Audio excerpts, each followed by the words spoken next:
Welcome to the Great Detectives of Old Time Radio. From Boise, Idaho, this is your host, Adam Graham. If you have a comment, email it to me, box13@greatdetectives.net. Follow us on Twitter at Radio Detectives and become one of our friends on Facebook, facebook.com/Radio Detectives. Well, I do want to remind you our listener support campaign continues. And of course, you can support the show on a one-time basis at support.greatdetectives.net. But today's program, we're focusing on the Patreon campaign, patreon.greatdetectives.net. And over the course of this listener support campaign, we've gotten over $600, which helps us achieve our first big goal. Our next one is $800, which will get us an upgraded server. And you can support that goal by becoming a regular Patreon supporter, patreon.greatdetectives.net, for between $2 and up to $30 a month. And there are rewards that go with that are available on request, including at the Master Detective level of $15 a month. You can record your own bumper that will be played on the show. So go to patreon.greatdetectives.net. We're only 5 away from 100 as of the time of this recording. Today's episode, original air date, September the 20th of 1959. And the title is The Little Man Who Was Their Matter. Pat McCracken, Johnny, Universal Adjustment Bureau. Well, hiya, Pat. 1, 2, 3 in a row. Now, what's that supposed to mean? Mysterious disappearances. 3 weeks ago, you were out looking for the beneficiary of the big policy by the name of Jonathan Doe. Yeah, so what happened? He turned out to be a man who never existed. I know. And then last week it was Elmer Loomis. Find him, find his body, find out who murdered him. Only his disappearance was rigged by himself to get away from his wife. Not very cleverly done, however. Well, this one was, Johnny. Everybody at first. Where? Curtis Ferry, New York. Little town along the Hudson over near Yonkers. Well, if you know it was a fake, what do you want me to do about it? Find him. Bring him in so we can prefer charges against him. What kind of charges? Perpetrating fraud against the insurance company. What else? What if he hasn't collected? I'm afraid I don't get it. You will. Come on down here to the office and I'll tell you about it. His policy a big one? Very. Then you won't quibble over the size of my expense account. I didn't say that. But of course, that's what you meant. Johnny? Okay, Pat. I'll be over in a few minutes.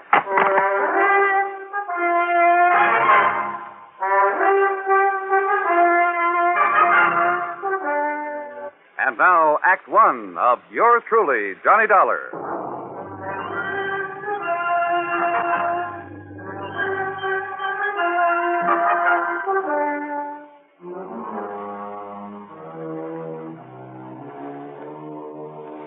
Expense account submitted by Special Investigator Johnny Dollar to the Universal Adjustment Bureau, Home Office, Hartford, Connecticut. Following is an account of expenses incurred during my investigation of the little man who was there matter.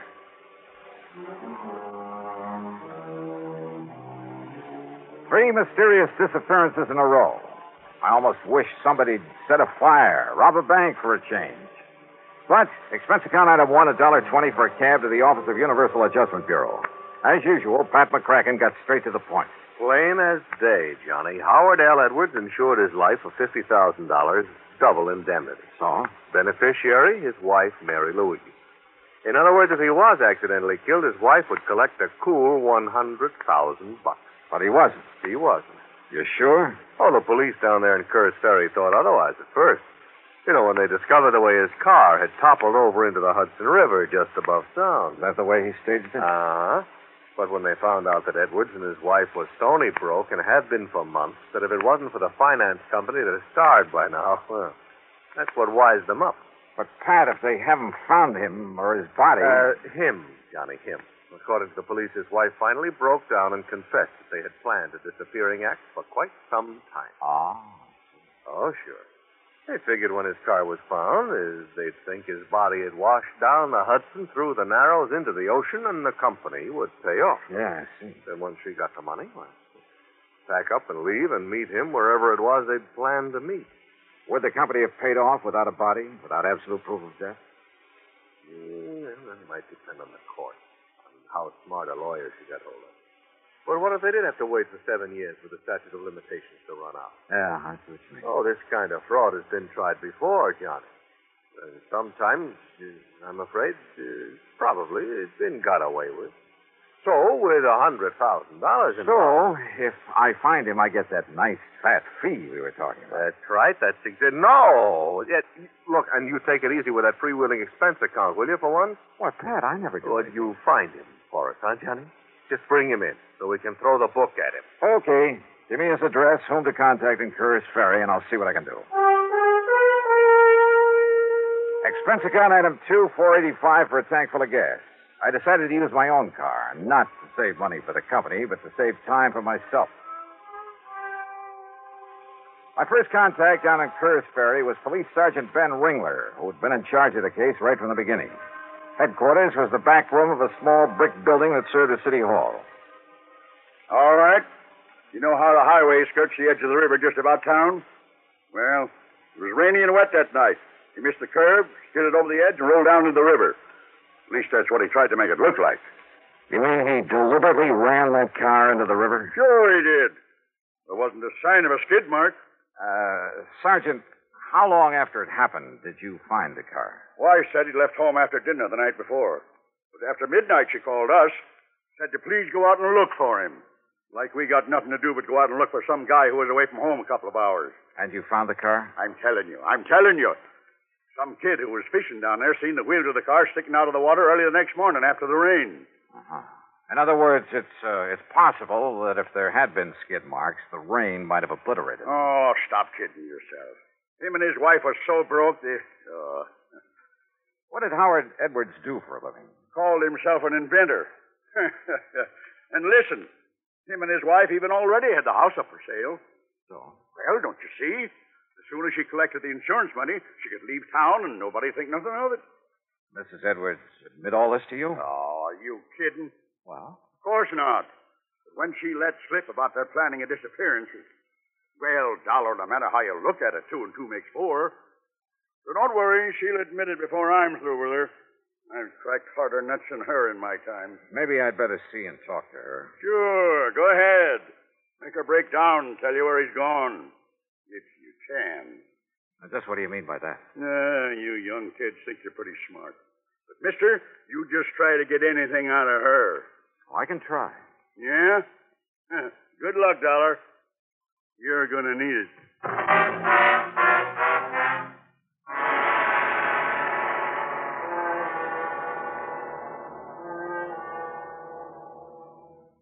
Act 2 of yours truly, Johnny Dollar, in a moment. Great scientific achievements usually are made through the combined efforts of many men. Such is the story of the Atlantic Cable, one of the outstanding milestones of the 19th century.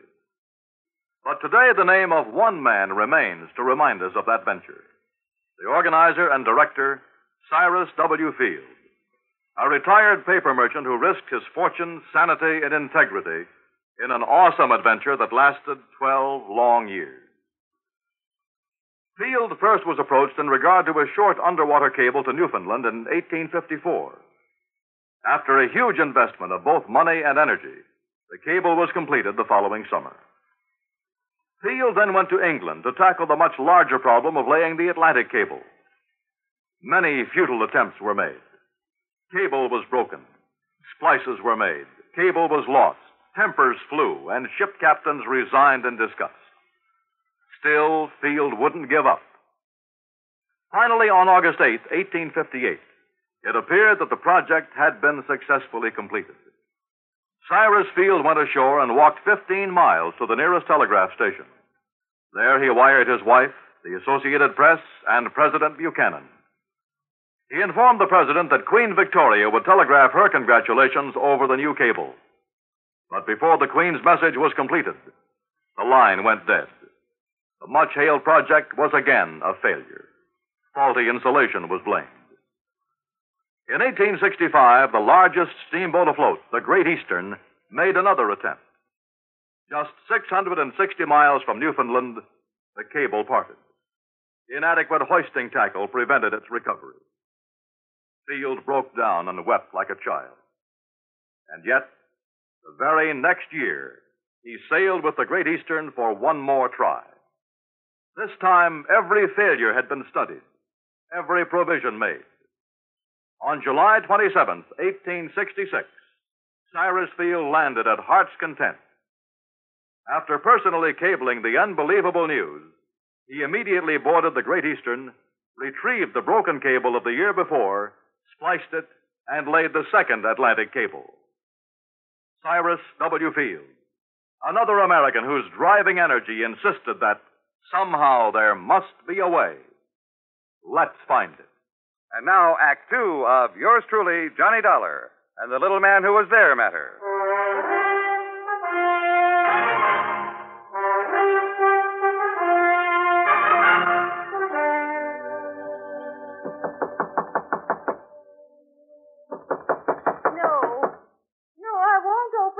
Mrs. Edwards? Please go away.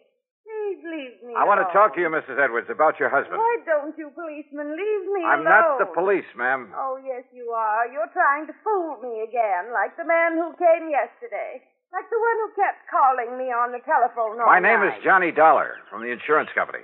The insurance? You sure of that? Yes, ma'am.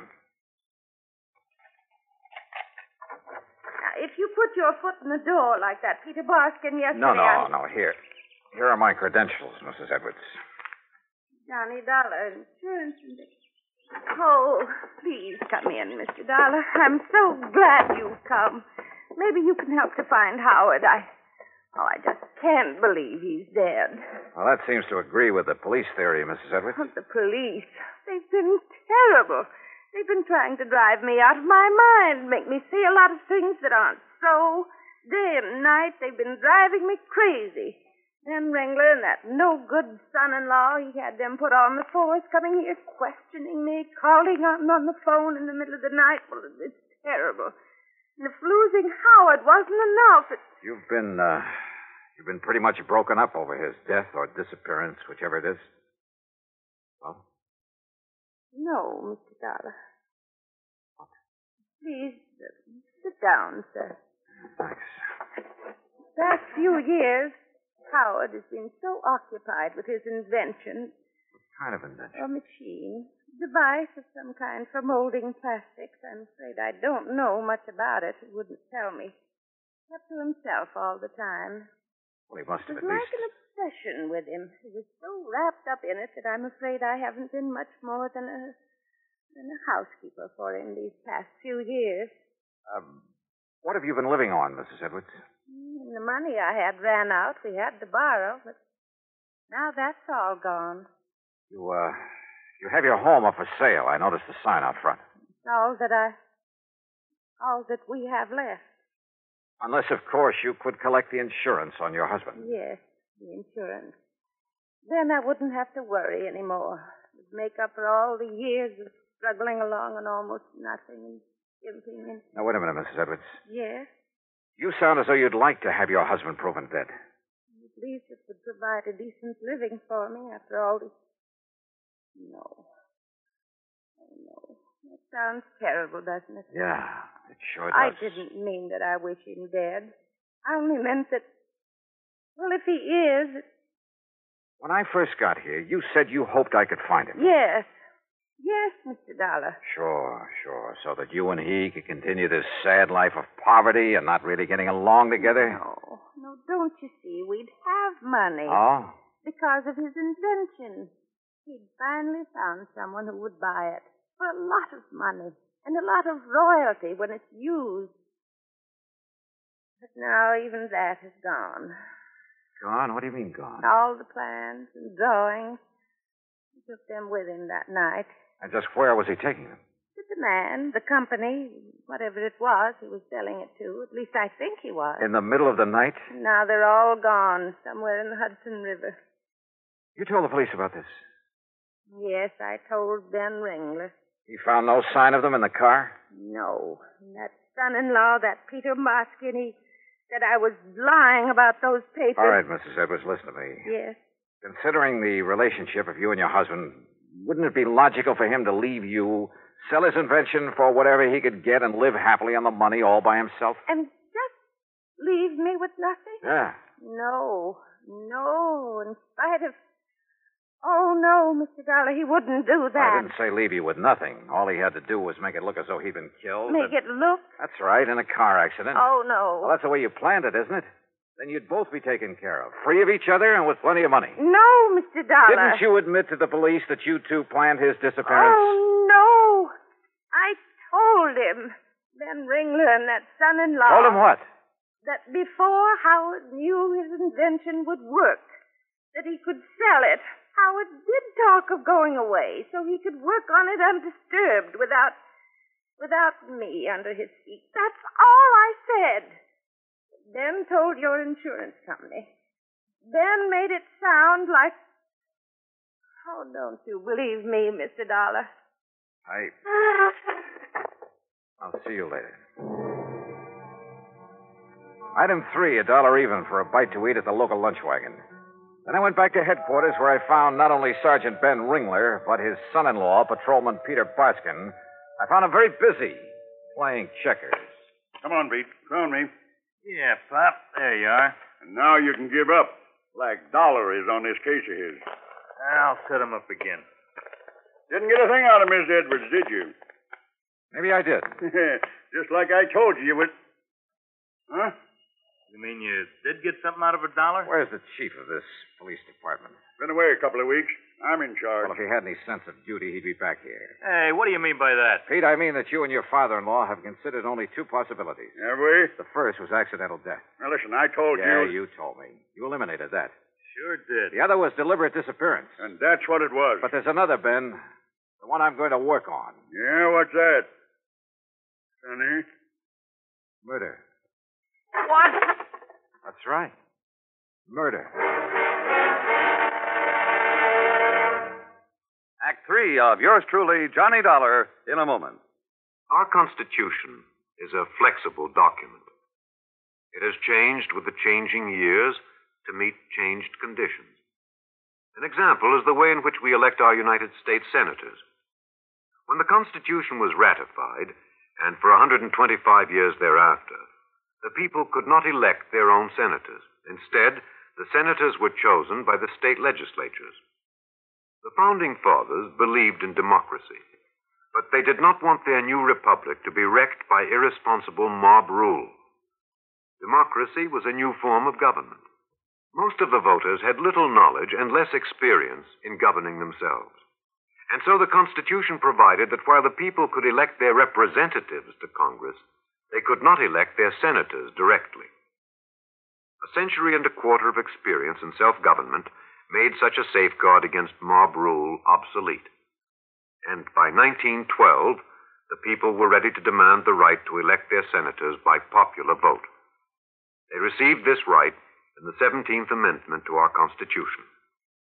This amendment illustrates how our Constitution lives and grows in our changing world, to the end that this country of yours and mine shall be our country under God. And now Act 3 of yours truly, Johnny Dollar.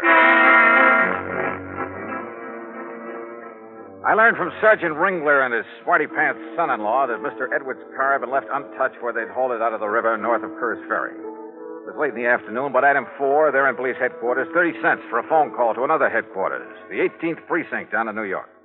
This is Lieutenant Singer. Hey, Johnny Dollar, Randy, I want you to do something for me. Johnny, long time no see. Yeah, listen, will you? Have you got somebody in the crew who can come up here to Kerr's Ferry and give me a hand? Somebody who knows something about fingerprints? Well, now, Johnny, it's about 20, 30 miles outside our jurisdiction. So what? Well, of course, some guy was off duty, maybe a real top man like Marty Levitt. How soon can you get here? Well, what's it all about, How Johnny? soon? It's getting late. It's getting dark. Well, a little over an hour if he can catch a train. But what kind of case... Okay, Randy, thanks. Now, look, Dollar. You think we can't handle these things good enough ourselves? Yeah, Dollar. Yeah, that's exactly what I think.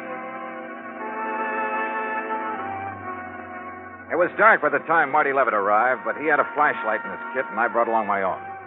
So I drove him out to where the car sat up between the highway and the river. His examination was quick and efficient. And when he'd finished... No, I don't get it. What? What'd you say? Holy... How's to wonder a lot of cars and trucks don't miss that curve. But as to this one, Johnny, I don't get it. What do you mean, Marty? Johnny, I haven't uncovered a single fingerprint, except for some old ones on the gas cap, under the hood, that sort of thing. And except for Mr. Edwards' own prints on the steering wheel and gear shift lever. No. Huh? Steering wheel, gear shift, light switch, door handles, everything wiped clean. Well, of course, this wreck was in the river a few hours. So I don't care if it was in there a week. They'd still be on it. There aren't even any prints from whoever hauled it out of the river. What? Sure, Johnny. Somebody carefully wiped them off. And people don't do that without a reason. So, where do you go from here? Yeah.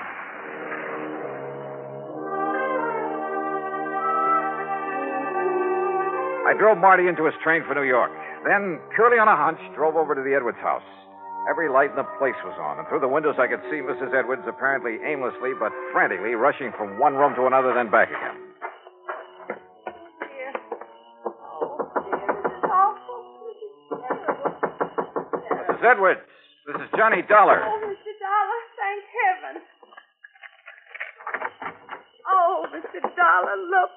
I was only down to the drugstore a few minutes, not more than 15 minutes, and look what he did to my house. He ransacked it. Who? I don't know. It's so dark out. He ran out the back way when I came in. Have you found anything I missing? don't know. I haven't. Is this your husband's desk? Yes, it is. Looks to me like this was the target. The rest of the house, and the closets, the bureau. Oh, sure. To keep you from realizing this was what he was after. Wait. Howard kept that locked. Yeah, but it's been broken open. I was never allowed to look in his desk. Did you call the police? The police. Now, what would they do after the way they've treated me? Fortina Plastics Company, Marino Plastic Molding Corporation, General Eastern. They were the ones that turned him down, I think. Wait a minute. Here's part of a letter. Another scrap caught in this crack here. Apparently overlooked it. Oh. Something Town Plastics Incorporated. Yes, Bridgertown. Huh? I think that was the name of the company that was going Wait to... now. Check through your local authority.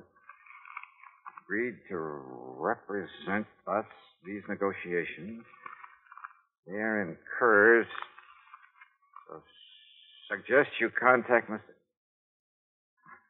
No wonder, Mrs. Edwards. What? Mr. Dollar?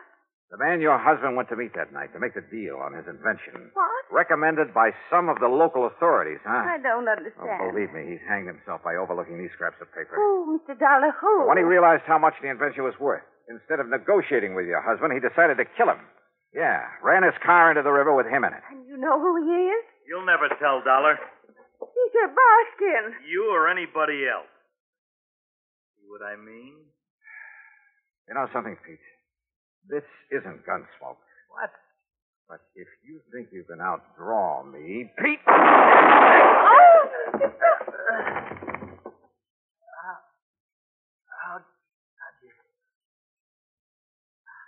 How'd you find out?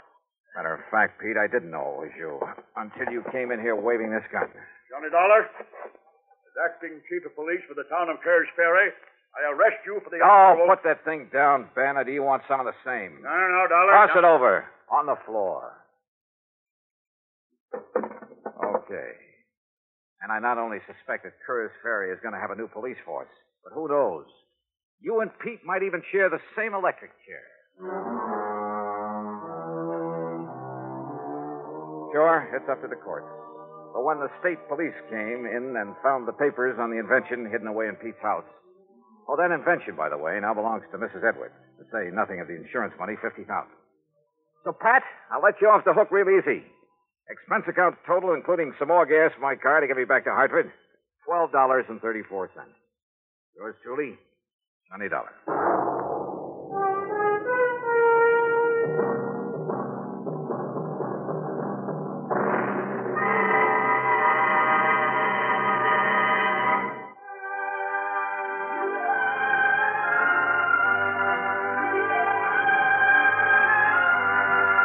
Yours truly, Johnny Dollar, starring Bob Bailey, originates in Hollywood and is written, produced, and directed by Jack Johnstone.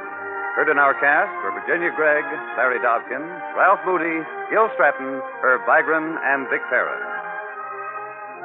This is Jim Matthews speaking.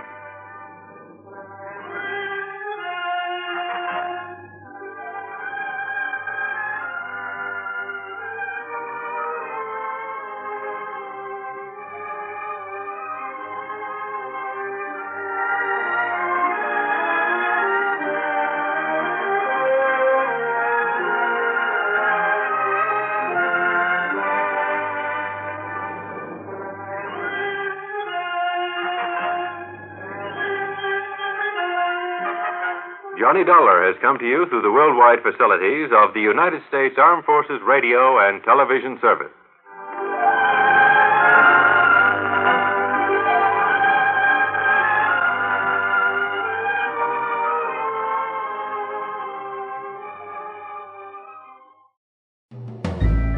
This is Andrea J. Graham, author of the Web Surfer series. Oh, and a Madam's Wife. You're listening to the Great Detectives of Old Time Radio.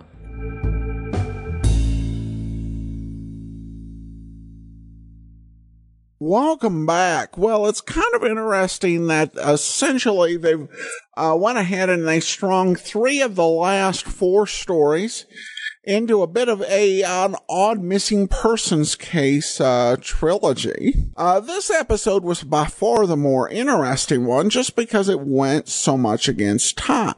You had Johnny showing up on the scene with the insurance company believing that the widow was up to some nefarious plot, and Johnny ends up proving the opposite true, helping to expose her husband's murderer and get her the insurance money. And that's a pretty interesting switch. So I think of the last 4 stories, probably the most interesting one was the one that wasn't in the trilogy, The Backfire That Backfired matter. All right, well, on to listener comments and feedback. And Sonia comments, I can't get enough of Johnny Dollar. Thanks for sharing all these classics. Well, thanks so much for listening, and thanks for your comments, Sonia. All right, well, that will actually do it for today. Our listener support campaign is nearing its end when you can support the show on a one-time basis at support.greatdetectives.net, or you can become a monthly ongoing contributor to the show's success. Go to patreon.greatdetectives.net, and you can pledge as little as $2 a month to help support the show on a monthly basis. That's at patreon.greatdetectives.net. Join us back here tomorrow for Dragnet. And then next Friday, it'll be another episode of